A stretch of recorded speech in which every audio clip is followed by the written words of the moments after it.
अस्सलाम वालेकुम स्टूडेंट्स, आज हम स्टार्ट करेंगे चैप्टर नंबर 4 का topic number 4.8 and the title is non conventional energy sources.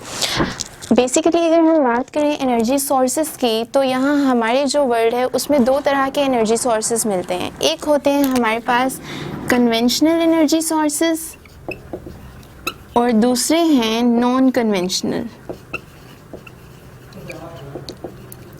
अब कन्वेंशनल एनर्जी सोर्सेज भी होते हैं और नॉन कन्वेंशनल एनर्जी सोर्सेज भी होते हैं। कन्वेंशन का बेसिकली मतलब होता है रिवायत, और रिवायत हम कहते हैं ऐसी चीज़ को जो सदियों से चली आ रही है और स्टिल अभी तक वो चल रही है। ठीक है, तो कन्वेंशनल एनर्जी सोर्सेज जो हमारे पास हैं वो किस टाइप के हैं? लाइक अगर हम बात करें तो हम फॉसिल फ्यूल्स यूज़ करते हैं। ठीक है, फॉसिल फ्यूल्स लाइक कॉल है, हमारी गैस है, ठीक है, पेट्रोल है, इन चीज़ों को हम सदियों से as an energy source use कर रहे हैं और स्टिल अभी तक कर रहे हैं, means they are conventional energy sources.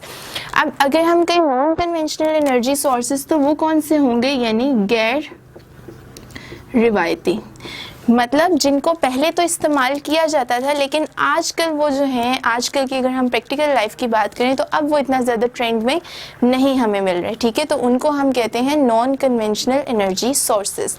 हमने यहाँ पे डिस्कस करने हैं नॉन कन्वेंशनल एनर्जी सोर्सेज, यानी ऐसे एनर्जी सोर्सेज जिनको आजकल हम डेली लाइफ में यूज़ नहीं कर रहे। तो स्टार्ट करते हैं। Number 1 is energy from the tides. Energy from the tides की अगर बात करें तो एनर्जी हम कहते हैं सिंपली कि energy is an ability to do work. मतलब अगर किसी चीज़ के पास कोई एनर्जी है तो मतलब क्या है कि वो कोई भी काम कर सकता है।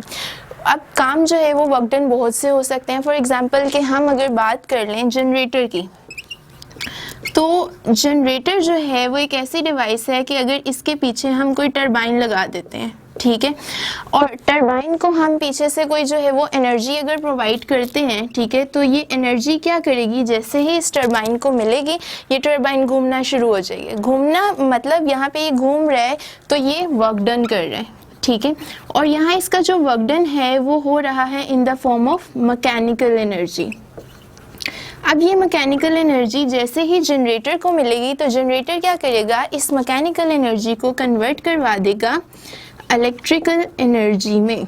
तो सिंपली हमने क्या देखा कि एनर्जी जो है वो एबिलिटी टू डू वर्क होती है, यानी किसी भी चीज़ के पास अगर एनर्जी है या हम किसी चीज़ से एनर्जी लेके किसी दूसरी चीज़ को प्रोवाइड कर रहे हैं तो वो वर्क डन करेगा और वो वर्क डन हमारे लिए जो है वो एक नई फॉर्म ऑफ एनर्जी जो है वो बना सकता है। तो ये हमारे पास यूज़फुलनेस होती है एनर्जी की।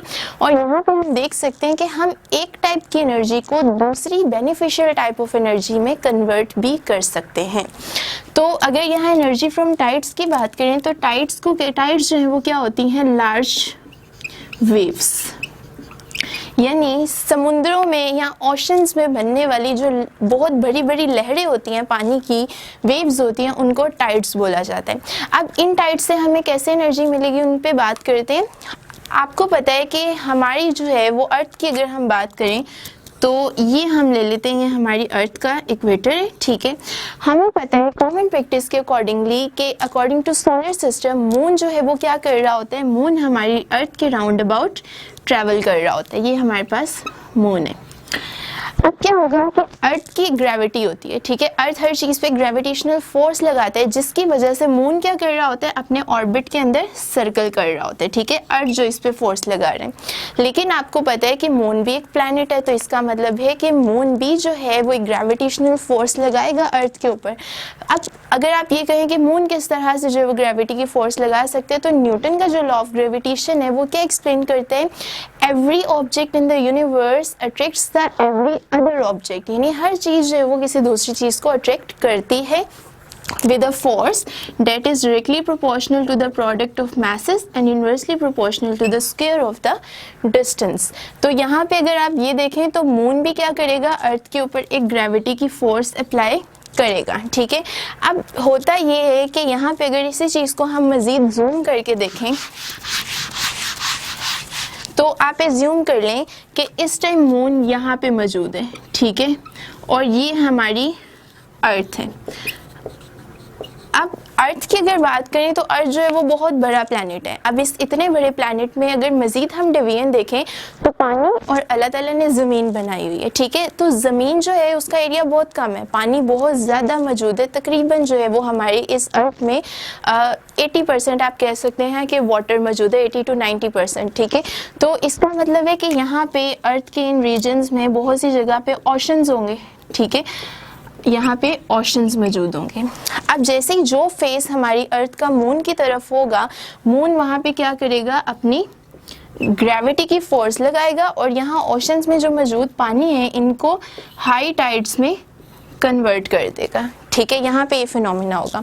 अब वो पार्ट जो कि मून के बिल्कुल ऑपोजिट है, यानी ये वाला जो इक्वेटर का पार्ट है, यहाँ पे जो है वो सिंपली बेसिकली मून तो मौजूद नहीं है। मून सिर्फ यहाँ पे जो है वो अपनी ग्रेविटी अप्लाई करके टाइड्स को अप कर रहा है, लेकिन यहाँ पे मून नहीं है। लेकिन यहाँ पे अर्थ क्या करेगी, एक रिएक्शनल फोर्स अप्लाई करेगी मून के ऊपर, ठीक है।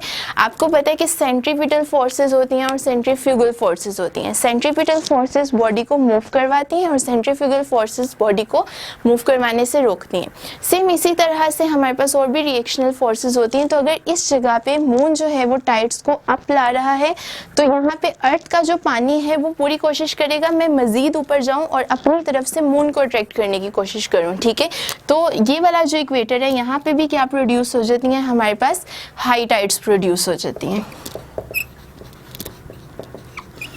अब फॉर एग्जांपल ये जो है वो दो रीजन हमने ले लिए जहाँ पे हमारे पास क्या प्रोड्यूस हो रही है, हाई टाइड्स प्रोड्यूस हो रही हैं। अब इन हाई टाइड्स को हम किस तरह से यूटिलाइज कर सकते हैं उसको हम देखते हैं, ठीक है। अब होता क्या है कि हमारे पास अगर हम बात करें सिंपली, तो यहाँ पे हमने जो है वो ये एक डैम बना लिया, ठीक है। डैम के साथ यहाँ पे हमने एक टरबाइन लगा लिया, ठीक है, यूं टरबाइन अटैच कर लिए।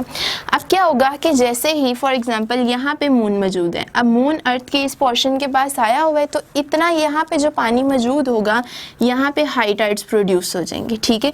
और ये हाई टाइड्स क्या करेंगी, आएंगी और इस डैम को क्या करेंगी, फिल कर देंगी।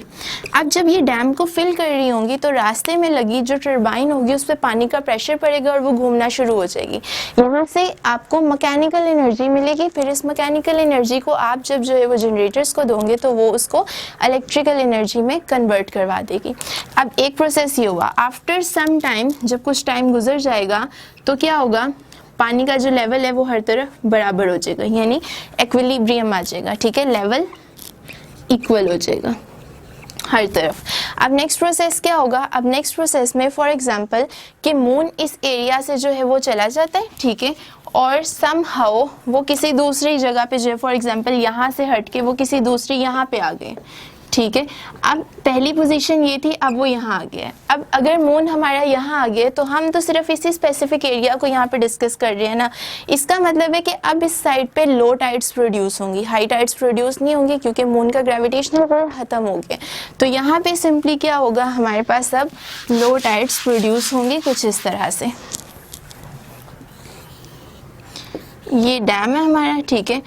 यहाँ पे अब क्या होगा कि इस रीजन में लो टाइड्स प्रोड्यूस होंगी।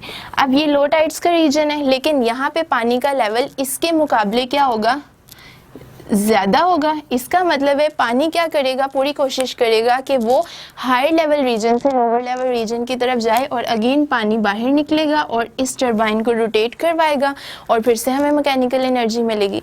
फिर अगर हम नेक्स्ट कंसिडर करें कि अगेन मून जो है वो इस सरफेस की तरफ आ गया, तो दोबारा क्या होगा, यहाँ पे अगेन जो है वो हाई टाइड्स प्रोड्यूस होंगी और ये हाई टाइड्स क्या करेंगी, यहाँ लगी टरबाइन को अगेन रोटेट करवाती हुई डैम को क्या कर देंगी, फिल कर देंगी। तो इस तरह से क्या होता है कि हम जो है वो टाइड्स की एनर्जी को यूज़ करते हैं और उसको जो है वो क्या करते हैं, टरबाइन से मैकेनिकल एनर्जी प्रोड्यूस करवाते हैं और फिर उस एनर्जी को हम जनरेटर को प्रोवाइड कर देते हैं। तो ये था एनर्जी फ्रॉम टाइड्स।